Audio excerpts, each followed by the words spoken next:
Sual 1. Əxilik və ya əxi təşkilatı olaraq bilinən cərəyan orta əsr müsəlman türk dünyasında meydana gəlmiş bir ictimai təşəkkül idi. Əslində bu cərəyan Abbasilər dövründə ərəblər arasında meydana gəlmişdi və Futuvvə adlanırdı. Kəlmənin kökü ərəbcədəki fəta sözüdür, hansı ki gənc, yiğit, cavan, mərd mənalarını ifadə edir. Son Abbasi xəlifələri bu Fütuvə təşkilatını həmin bu dövrdə İslam dünyasının müxtəlif yerlərində iqtidar sahibi olan hökmdarların sarayında özünün mənəvi nüfuzunu möhkəmləndirmək üçün istifadə olunurdu. Burada biz 1180-1225-ci illərdə hakimiyyətdə olmuş Abbasi xəlifəsi Nasir Lidinillahın daha fəal olduğunu görürük. O, Fütuvət təşkilatının üzvlüyünə qəbul edilən hökmdarlara, sultanlara hədiyyə olaraq bellərinə bağladıqları qurşaq, çiyinlərinə salınan bahalı xələt və mənşur, yəni fərman göndərirdi.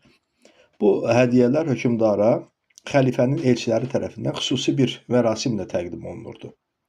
Bununla da həmin sultan, hökmdar Fütuvə təşkilatının üzvü olmuş olurdu. Məsələn, Azərbaycan atabəylərindən Məhəmməd Cahan Pəhləvan, Anadolu Səlcuqlu sultanlarından Əlaəddin 1-ci Keyqubad və digərləri fütuvəçi idilər. Fütuvəçiliyin özünün qayda və düsturları var idi. Əxi təşkilatı isə bir növ fütuvəçiliyin tərkib hissəsi kimi meydana gəlmişdi. Fütuvəçilik daha çox siyasi xarakter daşıyırdısa, əxilik daha çox ictimai, iqtisadi bir qurum kimi fəaliyyət göstərir və xalq kütlələri arasında xüsusilə sənətkarlar, ustalar, tacirlər və iş adamları arasında yayılırdı. Yəni bir növ sənətkar gildiyası, həmkarlar ittifaqı idi. Əxiliyin ilk təmsilçisi və bu cərəyanın təməlini qoymuş şəxs olaraq bilinən 944-cü ildə ölmüş Əbubəkir Hüseyn İbn Əli İbn Yəzdənyar Urməvi tanınır. Bu şəxs babasının adına nisbətlə İbn Yəzdənyar kimi məşhur olmuşdu. Sufi şeyxi olan İbn Yəzdənyar həmin bu dövrdə sufilər arasında artan bidətçiliyə qarşı çıxışlarla tanınmışdı və sufizmi, təsəvvüf əhlini islah etməyə çalışmışdı. Onun davamçıları arasında Azərbaycanın müxtəlif şəhərlərindən çıxmış bir çox şəxs vardı. Bunların ən məşhuru 1065-ci ildə öldüyü bilinən Əxi Fərəz Zəncanidir. Təbrizli Əbunəcib Sührəvərdi, onun bacısı oğlu Şeyx Şəhabəddin Sührəvərdi, Baba Əhməd Təbrizi, Baba Məhəmməd Məzid, Baba Fərəc Təbrizi, Həsən Vəli Təbrizi, Baba Xəlil Sofyani, Baba Həsən Bənisi, bunlar sözü gedən dövrün məşhur əxi şeyxləri idilər. Anadolunu türklər tərəfindən fəthindən sonra bu cərəyanın bir çox üzvü köçərək bugünkü Türkiyənin müxtəlif şəhərlərində məskunlaşmışdılar.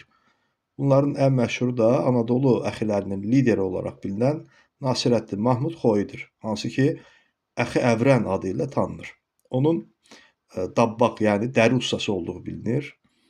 Bir neçə əsəri zamanımıza qədər gəlib çatmışdır. Əxi təşkilatına əsasən işi, gücü, qazancı olan sənətkarlar, ustalar, ticarət adamları qəbul edirdilər.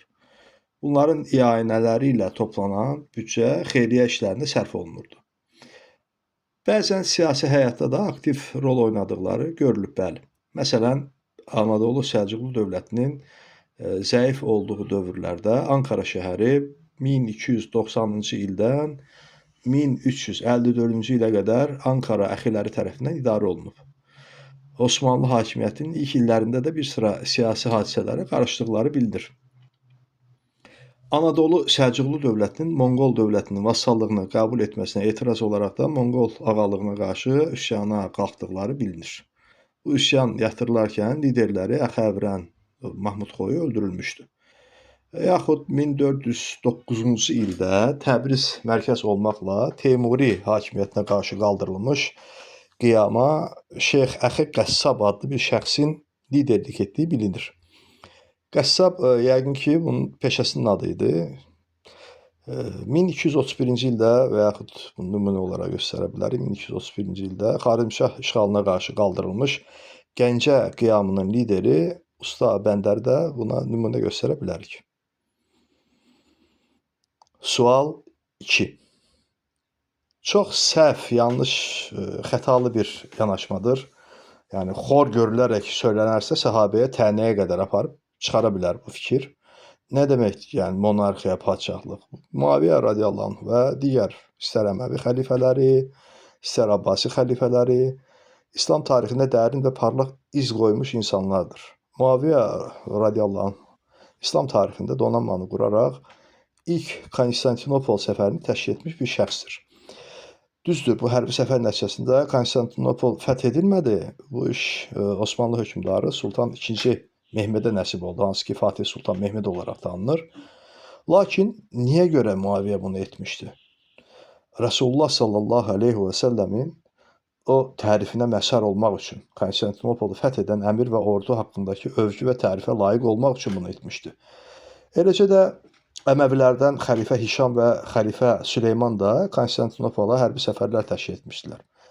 Eyni məqsəd və eyni niyyət ilə. Abbasilərin hakimiyyəti dövrü İslam intibahının ən parlaq dövrüdür. Bu dövrdə İslam sivilizasiyası, elm, mədəniyyət, iqtisadiyyat baxımından dünyada lider idi. Bunu necə xor görmək olar? Eləcə də Səlcuqlular və Osmanlılar dövrü. Sual 3. Səhvdir, xilafət 11-ci əsrdə başa çatmayıb. Xeyr. Bu 13-cü əsrdə baş verib. 1258-ci ildə Monqol xanı Hülayunun Bağdadı işğalı ilə Abbasi xilafəti rəsmən sona çatdı.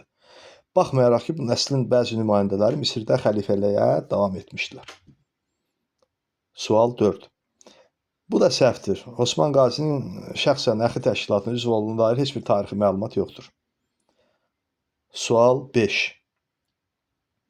Osman Qazi əxilərlə əl-ilə verib xilafəti necə qoruya bilərdi ki? Əvvəla əxi təşkilatının belə bir funksiyası, belə bir missiyası yox idi. Sonra da ki, bayaq dedim, Abbasi xilafəti 1258-ci ildə sona çatıb.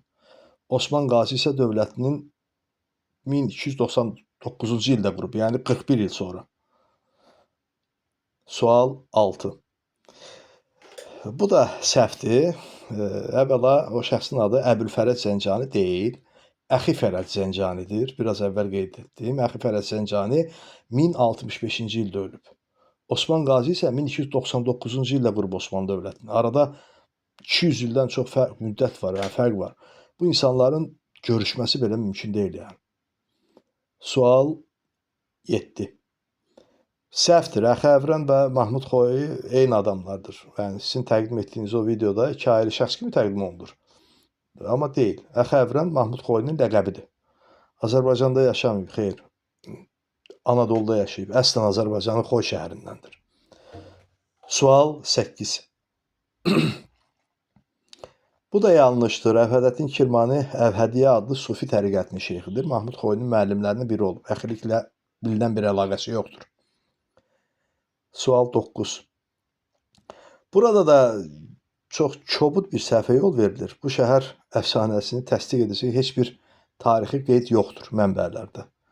Şamaxı şəhərinin adı xəlifə Ömər ibn Əl-Xəttabın radiyallahu anh hakimiyyəti dövründə Azərbaycana gəlmiş xilafət ordusundakı Şəmmah ibn Dirar adlı şəxsin adı ilə bağlıdır. Şəmmah ibn Dirar Azərbaycan əhalisi ilə bağlanmış sülh əhdnamələrində katib olaraq bu şəxsin adı çəkilir. Sual 10. Bu məlumatlar haradan götürülüb, kim tərəfindən uydurulub, həqiqətən maraqlıdır.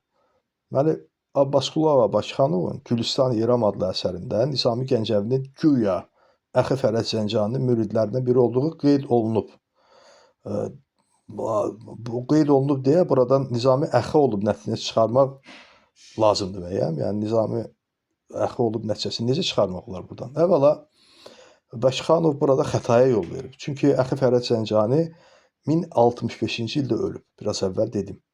Nizami Gəncəvi isə 1141-1209-cu illərdə yaşayıb. Yəni Nizami Əxi Fərəd Zəncaninin ölümündən 76 il sonra dünyaya gəlib. Bu adamlar necə görüşə bilərdilər ki?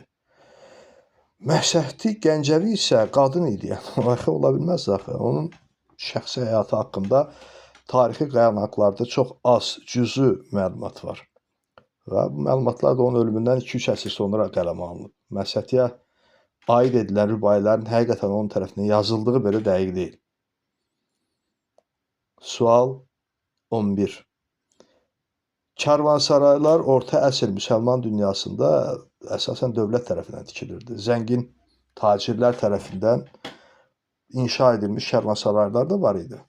Karvansaraylarda əsasən şəhərlər arasındakı yollar üzərində inşa edilirdi karvansaraylar və bunlar da uzaq ticarət səfərlərini çıxan karvanlar üçün idi. Orada qonaqlayırdılar, gecələyirdilər tacirlər, karvanlar. Tacirlər və malların qorunması üçün ən az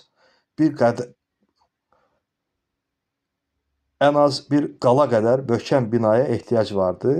Bir də yol keçən xanı deyilən şəhər işlərində tikilən karvansaraylar vardı. Mehmanxana kimi də istifadə olunurdu. Burada da kasıb, kimsəsiz insanlar gecələmə və yeməklə təmin olunurdu. Tacirlər karvansaraylarda müəyyən edilmiş müddətdən artıq qaldıqda ödəniş edirdilər. Sual 12. Məncə, hərə öz işi ilə məşğul olsa daha isabətli və daha maraqlı olar. Tarix bir ictimai ilim sahəsidir. Və naşı insanlar sağdan soldan oxuduqlarını, dəqiqləşdirilməmiş məlumatları geniş dinləyici kütləsinə çatdırdıqda bu yanlış fikir və qənaətlərin formalaşmasına səbəb ola bilər.